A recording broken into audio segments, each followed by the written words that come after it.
Isang pagpalang oras, mga minamahal na mga kababayan, ano?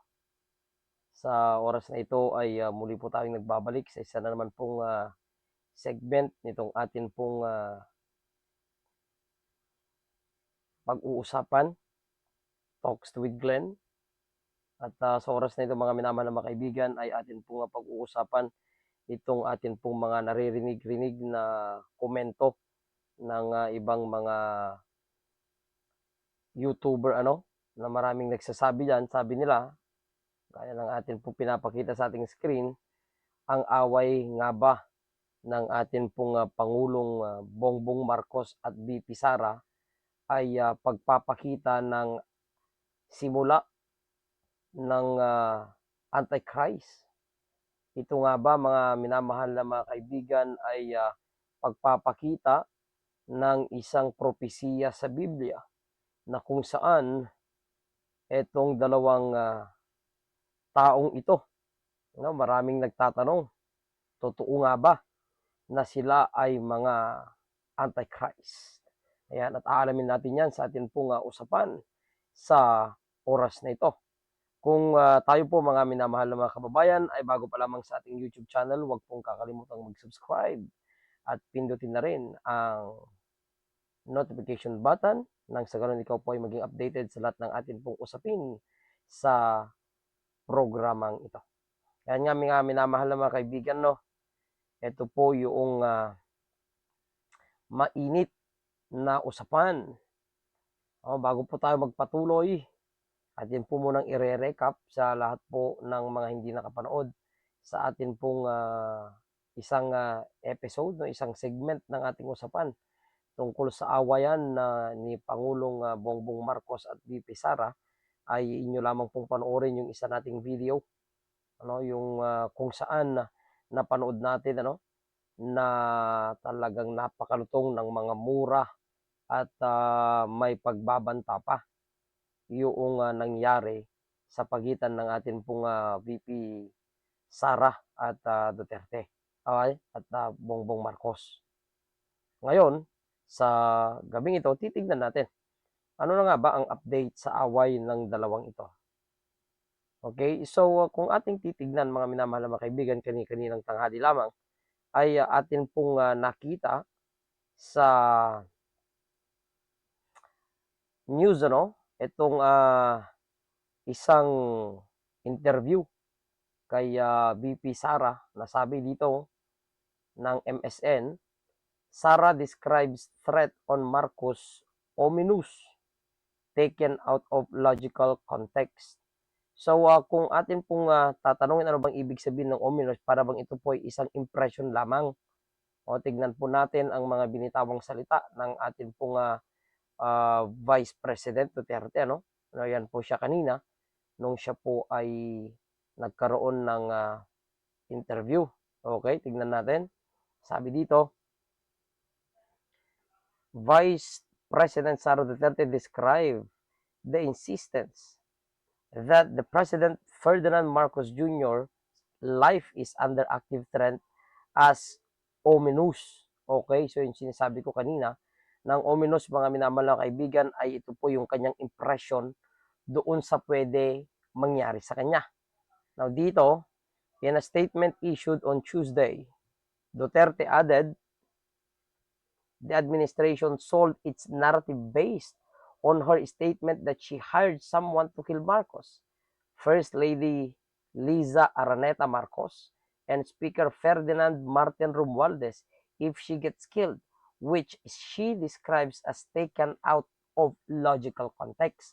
So ito nga naman, ano, yung depensa ng atin pong Vice President, na sinasabi niya doon na nagiging out of logical context ang paggamit sa kanyang statement na kanya ng pinaparatangan or mayroon ng pagbabanta sa buhay ng ating pong Pangulong Bongbong Marcos. Okay? Ito po yung kanyang side. Nang sa ganoon ay atin pong maintindihan, no? Kasi kahapon ay napanood natin itong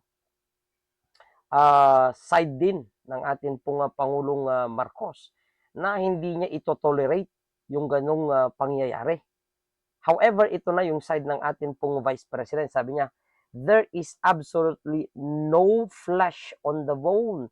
Ibig sabihin nito, gawa-gawa nga lang ba ng administrasyong Marcos itong tinatawag nating threat? Kasi nga, sabi nga niya doon, no?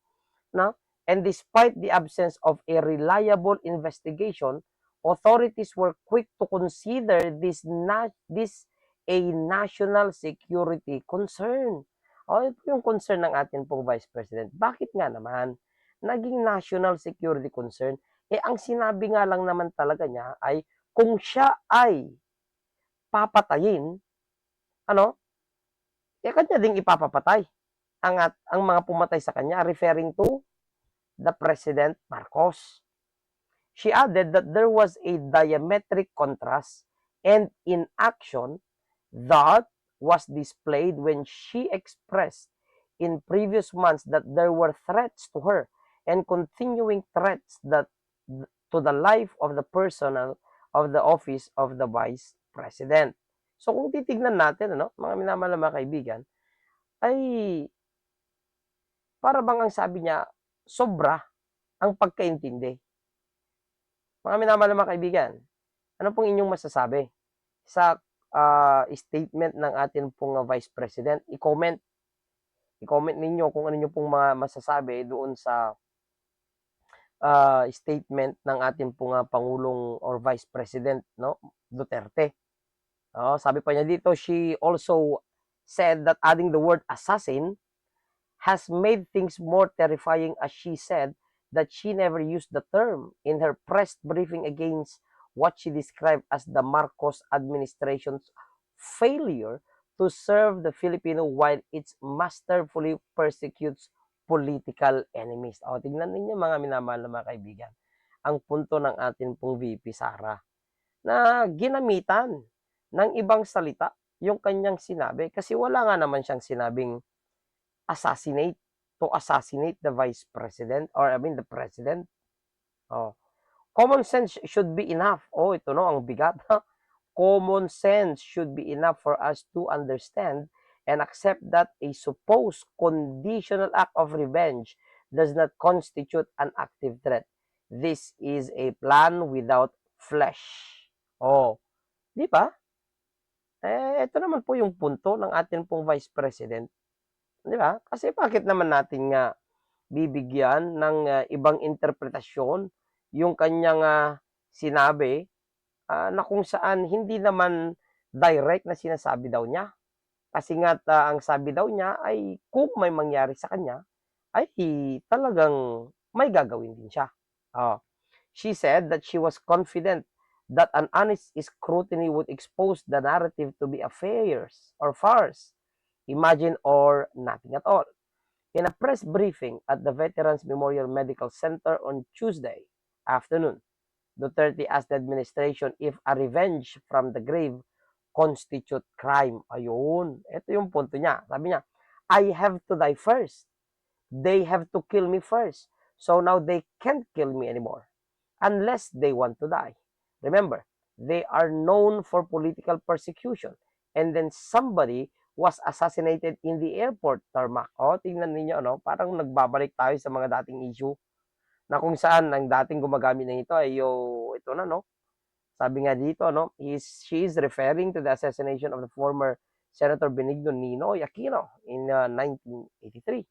Parang binabalik pa niya na kung saan parang binibigyang diin na ang pamilyang Marcos is known for a political persecution, na kung saan eto ngayon yung nararamdaman niya.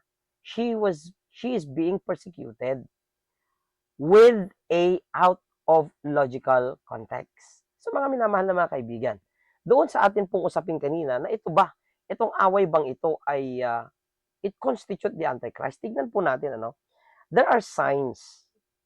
There are signs. May mga signs na kung saan it constitute, ito tinatawag nating end of time. Tingnan natin. Isa sa mga signs ay itong mga tinatawag po natin, ito pang-apat na sign, political leaders and the rise of the Antichrist. How is the Antichrist connected with our political leaders. Okay, tingnan natin. Now in 2 Thessalonians chapter 2, verses 3 to 4, it speaks of a man of sin or a man of blamelessness, commonly identified as the Antichrist. So itong Antichrist na ito ay tinatawag nating man of sin. Now, how is this Antichrist connected with the political leaders? Sabi niya dito, who will rise to power, okay, nakaposisyon. It could be the president, it could be the vice president, who knows? Kaya nga i-comment down below mga minamahal na mga kababayan kung ano po yung masasabi ninyo. And exalt himself above all authority. Ito kasi yung nabasa ko kanina, na kung saan sinasabi nila na itong si Vice President Sara ay Vice President pero sa tingin niya mas mataas pa siya sa presidente. Kaya nga sinasabi nila na siya daw ay isang Antichrist. Tingnan natin. Hindi mahirap nang mag-conclude. This individual is described as the centralizing power, even to the point of demanding worship. While this passage is more about a specific figure rather than a general political conflict, it does suggest that political landscape leading up to the end times will be marked by the rise of powerful and often corrupt political figures. Now, generally speaking, kung ang isang tao, sinasabi dito, is a powerful, on the other hand, a corrupt political figure, depende na po sa ating mga kaisipan yan, mga minamahal na mga kaibigan, kung sino po ang corrupt, alam naman natin, ang ating Pilipinas ay nasa listahan, nasa posisyon tayo sa pagiging corrupt country. May kanya-kanya silang mga ebidensya. Now, however, itong sinasabi dito, na ang Antichrist daw, ay ito yung tinatawag nating centralizing power, who they rise to be powerful. And often, they are corrupt political figures. Now, speaking of corrupt, speaking of powerful, may ibang segment tayong usapin about dyan. Kaya nga mga minamahal na mga kaibigan, puputulin natin ang atin pong usapin, tungkol dito. Totoo nga ba na ang ating mga dalawang pinuno, ang atin pong presidente at ang atin pong Vice President Sara Duterte ay sila nga ba ay bahagi ng tinatawag nating Antikristo? Okay, i-comment ninyo mga minamahal na mga kaibigan at atin pong patuloy na pag-aralan. Titignan natin kung saan po pupunta ang usaping ito. So, wag pong kakalimutan mga minamahal na kaibigan, mag-comment and of course, mag-subscribe na rin. Muli po, ito po ang inyong pong kaibigan, Mr. Glenn. Dito lang yan sa Talks with Glenn.